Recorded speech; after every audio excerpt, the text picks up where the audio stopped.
this movie was, I don't really know. I mean, you take two pop culture, I take two pop culture killers from, take two killers that are very famous. You take Michael Myers here, and you got Jason Voorhees here. So, what if they met and became friends? So that's what you really gotta think about. When we shot the movie, on set, there was a lot going on, because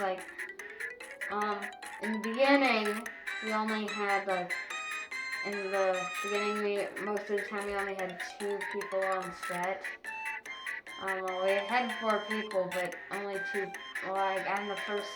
On the first day of filming, we had 4 of us, and we're filming the first few scenes, and that's why,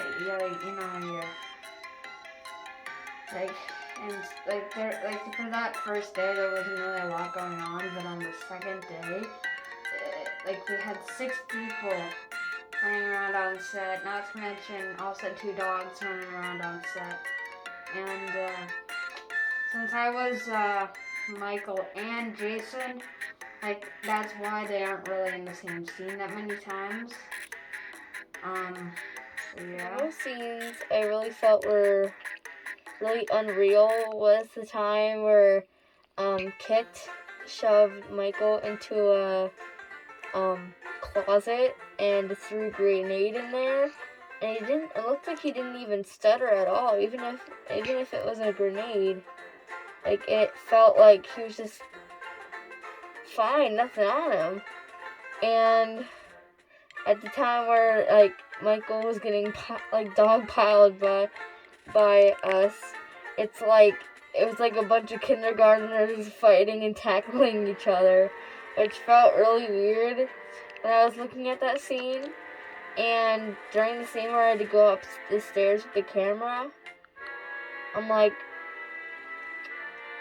the first time I didn't even know what to do, so I'm just holding the camera, standing there, and then the second time I'm going to up the stairs while they were carrying Michael up there. So I felt for some reason Michael would have tried to kill them at that point, because how can a bunch of kids beat Michael Myers? I mean, that is very, very unreal. And how will we throw him off the balcony? I mean, it's just really weird. I wanted to sort of explain on what scenes we based off in actual movies.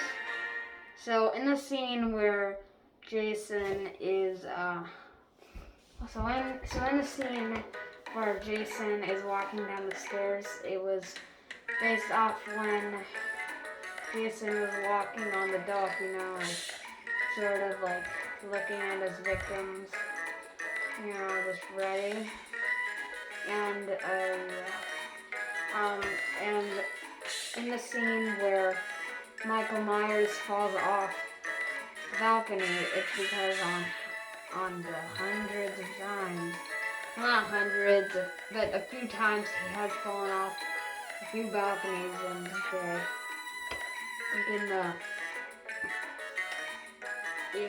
was in the original, and there was another in a different movie that I can't remember the name of. In the end credit scene where Michael Myers opens his eyes, that was based off of another end credit scene from another Michael Myers movie where, it looks like it shows a seemingly dead Michael Myers. The hair's gone off the mask, the green and yellow stuff all over the mask. He opens his eyes, and then that's an end credit scene, and that. So that's where I got the end credit scene idea from. So when I figured out that I had to be in this movie, I'm like, sure, why not?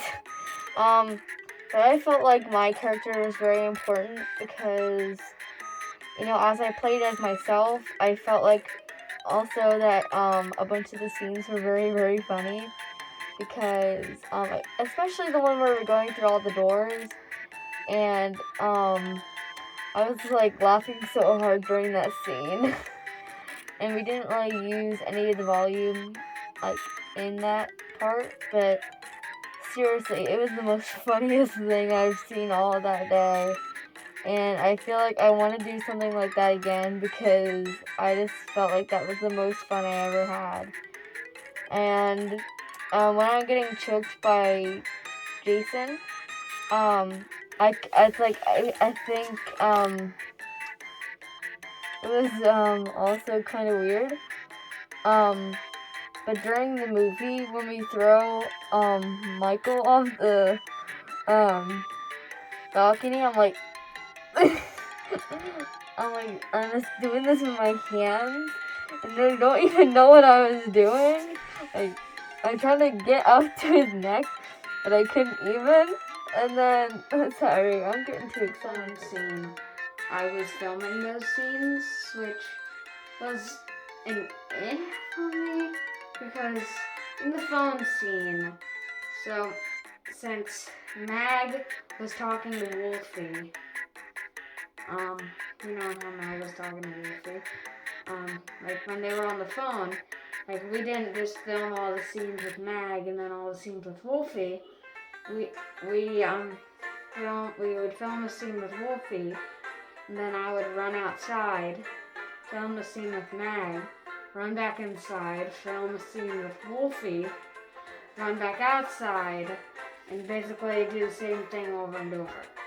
So it was kind of a, thing, it was kind of weird. It's a weird thing, like how I had to run back and forth. There was a lot of running in certain scenes, and in a few scenes, like I actually got pushed down a few times.